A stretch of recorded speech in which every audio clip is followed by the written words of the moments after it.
folks? It's your boy. It's maybe it's not your boy, but either way, my name is F Dot. Actually, my name is Tom, but some people call me F Dot, and I am going to rock out my SPL Week 5 picks. Last week was rough. There was a couple of upsets. Nobody bet on Hungry for More. Maybe somebody did, but I don't know anybody that voted for Hungry for More. So, I think everybody lost on that one. But as far as Week 5 is concerned, I think we're in kind of like nicer spots, honestly, as far as predictability is concerned. Or at least I'm going to say that. So why don't we take a look? We've got the Envy squad, Team Envyus versus Denial. Now, keep in mind, Envy will be playing with Ionic and Denial will be playing with Mask. So we've had like musical junglers kind of happen here. Kind of interesting. I am very curious how this works out. I think I think both of these squads just benefit blankly or plainly. Like, I think that Ionic is a better fit for Envy, and I think that Mask is a better fit for Denial. I think both of these teams improve with the change to the rosters. And, I mean, Drelo tweeted tonight something like, an SPL player will never prosper if he cannot trust his team or his teammates. And I imagine that, Denial was the team that Mask was supposed to play with initially. I imagine there's a certain level of comfort there. As far as Envy, I mean, we saw what Ionic did. So, this one's tough to call. I think that I want to call this one a split because both teams are going to be working and improving. Both teams are going to be working on that synergy, whether in game or out of game. This will be a very quick game in comparison to like how long these full 5 roster have been together. I want to give an edge to Denial simply because they have a coach, but I realistically, I think these are two evenly matched teams struggling in situations where not necessarily these are evenly matched teams, so it's a split, but more so that since they're both adapting to new junglers, both of these teams will have a game where everything works out, and then both of these teams will have a team or a game where everything doesn't work out. So I think realistically it's a split. Don't ask me who wins first. Eager versus Randozos. You get that much time. Enemy versus Soar is a much different conversation, though. I think that Enemy... Well, first of all, Enemy has played more games. They have 12 versus 8. So they've just simply played more games. Because they have played more games, they have more wins.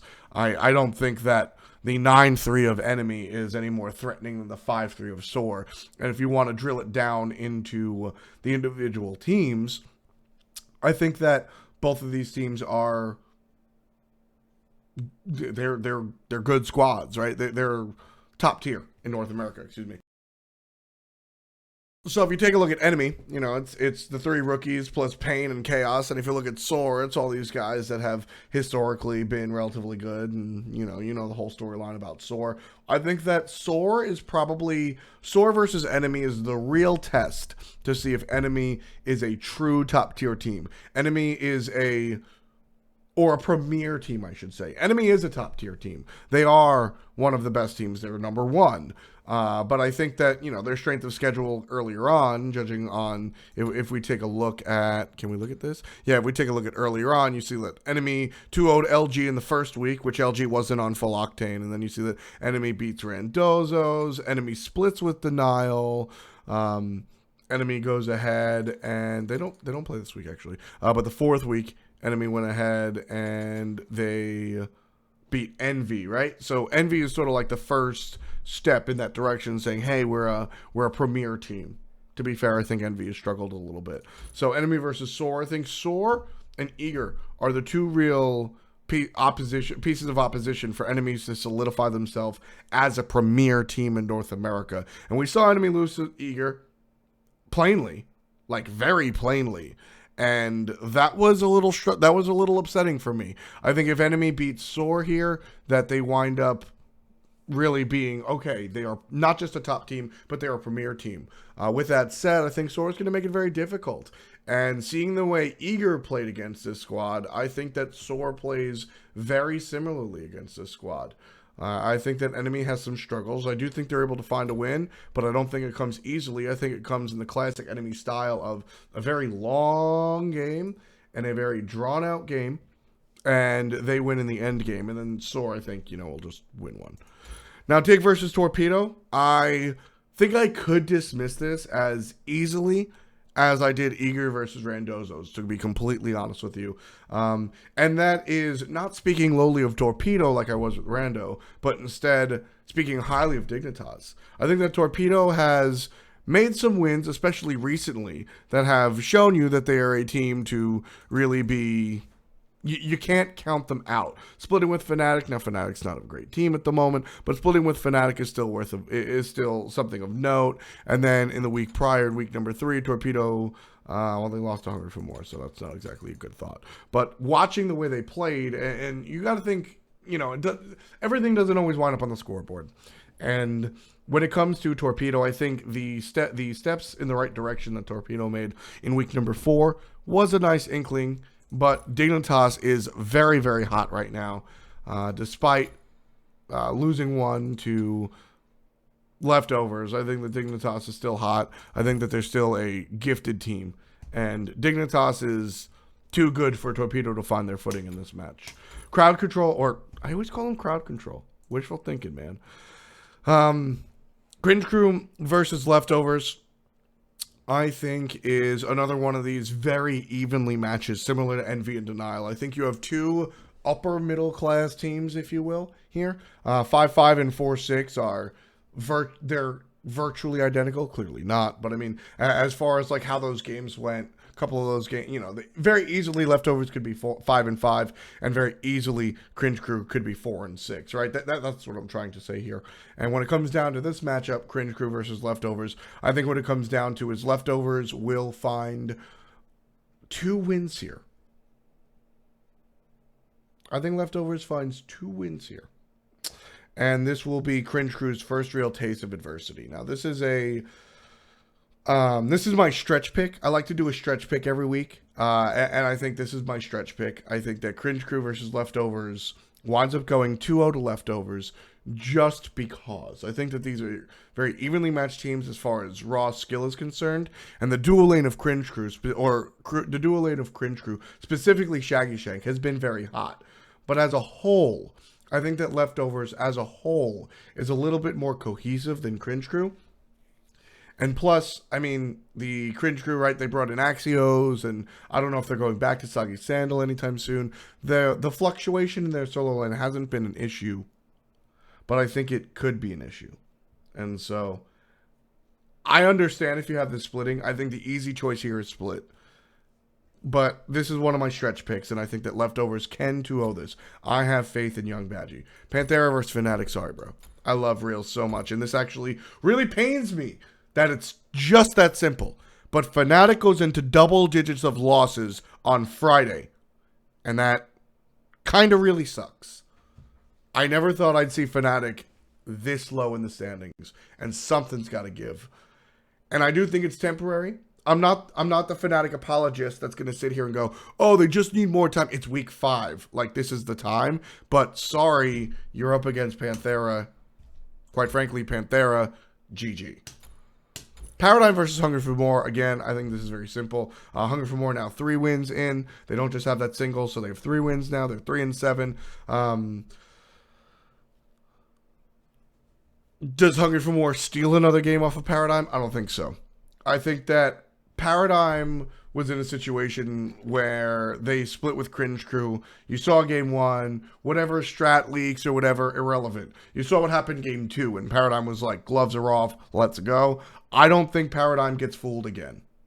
You fool me once, shame on you, but you fool me twice, you can't get fooled again. So I think that Paradigm wind up numero uno in there. Pantera versus Dignitas, then this is very interesting as well. Always bet Pantera, right? I actually think Dignitas is Panthera's best competition in the SPL. I think that Pantera can be, or I think that Dignitas can be a number 2 team in the European SPL.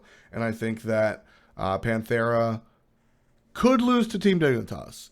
Now, if I went and I used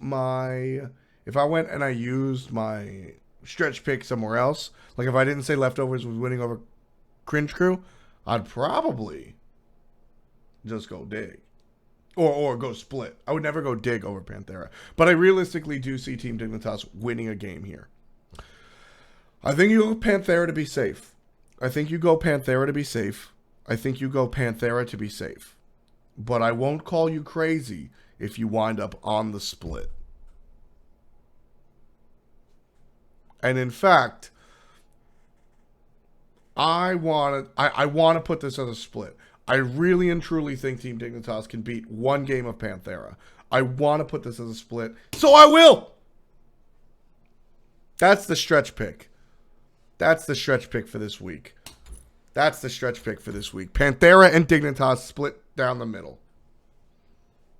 I really and truly believe in this Team Dignitas squad.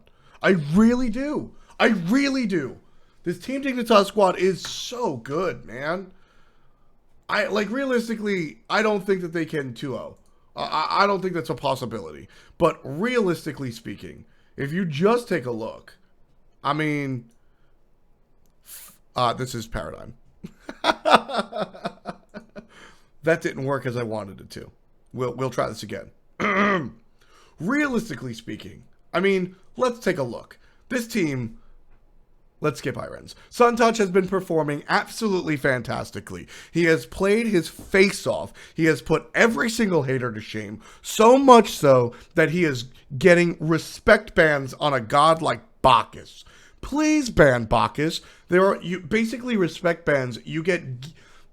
Earning a respect ban is very important because that gifts you the other choices that might want to go ahead and get banned out. So Suntouch has it's not just a win to say, haha, you banned the god I'm good at, but it's a win for the team because, haha, you banned the god I'm good at, and that opens other options up for the squad entirely. Shadow Nightmare, I have sang this dude's praises to the nth degree. I have always talked highly of Shadow Nightmare. I think he's a fantastic player inside the game, both mechanically and mentally. He's a great general. He just has needed the people underneath him. Suntouch is a great move. Dark Dodo is interesting. Dark Dodo has made a lot of the mistakes that wind up as Dignitas deaths, but I would not point him out as the reason the team loses. Dark Dodo has put the team into a position to lose, and sometimes games have spiraled out of control, but nobody on this team is somebody that I point to and I go,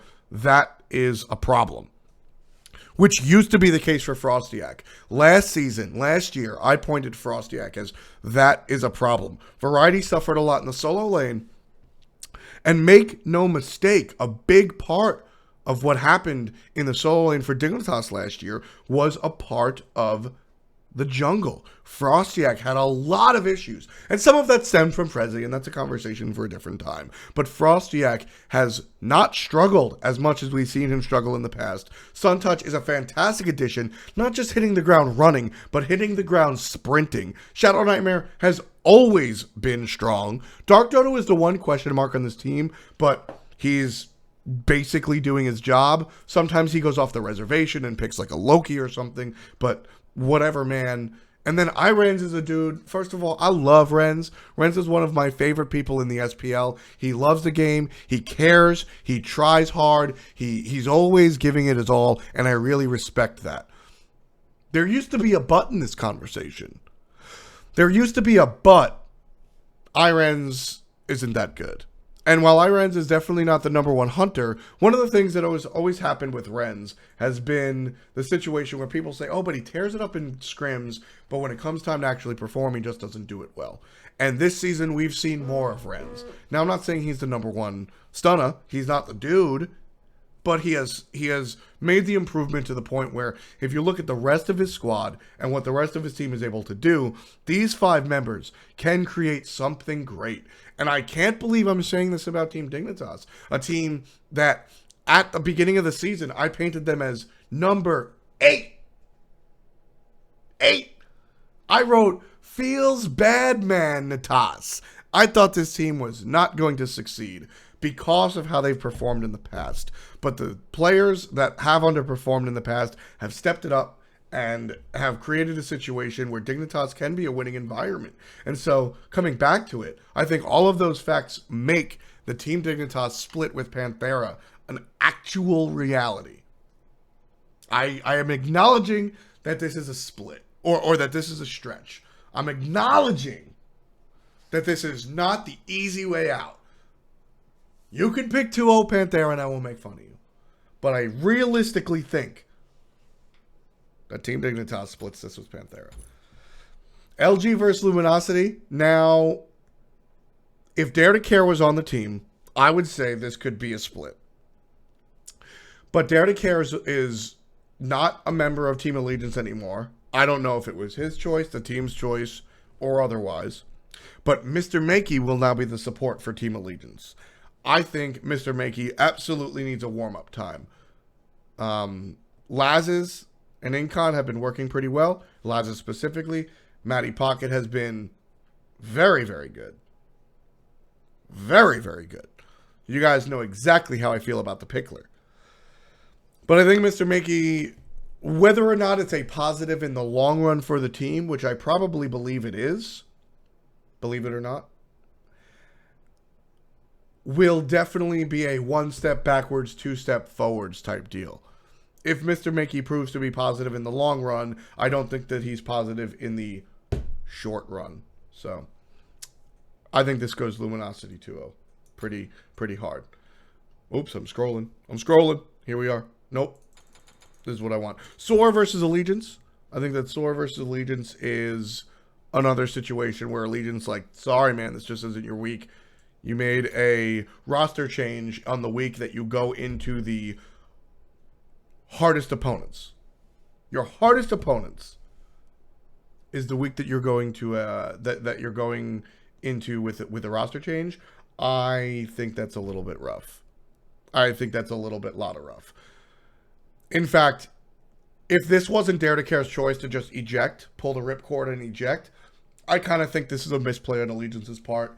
Even if the decision to get rid of Dare to Care is the right decision, I think that coming into a week where you have a doubleheader and they are your two of your tougher opposition in the league, I think that you make that roster change at a different time. I think you make that roster change later on or even earlier. But obviously, maybe you don't see the future, so I think you make this roster change a little bit later. I think this is a rough week for this roster change. Fanatic and Torpedo are two evenly matched teams. That feels bad to say. This is my last faith in Fanatic vote. Fanatic and Torpedo, win-loss wise, are evenly matched. On paper, if you look at it and you ask me where my heart is, Fanatic is leagues better than Torpedo. But that's just not what the numbers say. That's just not what it's all about. That's just not how it's been how things have panned out. Fnatic is 3-9. Fnatic is 3-9 at the moment. And guess what? They're going to be 3-11 at the time they play Torpedo. That's very rough. That's very rough. This is my last faith in Fnatic. I'm going to choose Fnatic 2-0 here. And if Fnatic does not 2-0 in this series, if Fnatic does not defeat Torpedo in 2 games, I do not know how strong their future is. And that's worrying for me. Because as a team, as storied as Fnatic, not just in brand, but in core, Maniac, Zeros, and Reels have been a core of not just Fnatic, but the SPL. And Reels was a little bit before the other two, but just barely. And the performance that Reels has had in the SPL has been staggering. Even on a losing team. Like, even on a losing team. The team is 3-9. Last game that Fnatic wound up playing, Reels wound up 7-0-0 in game 2, and 11-2-11 in game 1. Like, you can't blame Reels for what's happening here. You can't blame Reels for what's happening here. You really just can't. I mean, 1, 2, 3, 4, 5, 6, 7, 8, 9. Out of this many players in the league, Reels is 9th in KDA. He is 9th in KDA. 4th in his role. He is better than average. He's not the guy you blame. And when you look at performance like that, it's hard to really say, and especially the history, it's hard to say, all right, like this team, Fnatic isn't good. So because of the context given of their past, I give Fnatic the 2-0 here. Even though Fnatic and Torpedo have performed extremely similar this split, I give Fnatic the 2-0 here, and it's my last time trusting them. If Fnatic don't 2-0 here, I don't do this again. So that's going to be it for the picks as far as week number 5 is concerned. If you guys have any questions or comments or whatever, leave them in the YouTube comments below. I'm streaming this, so the people in Twitch are like, what is he talking about? But I'm going to stream after this, so I'm going to end the video and then pop it over. And yeah, we should be good. I'll be streaming in a little bit. Thanks for chilling. Peace. Much love to you.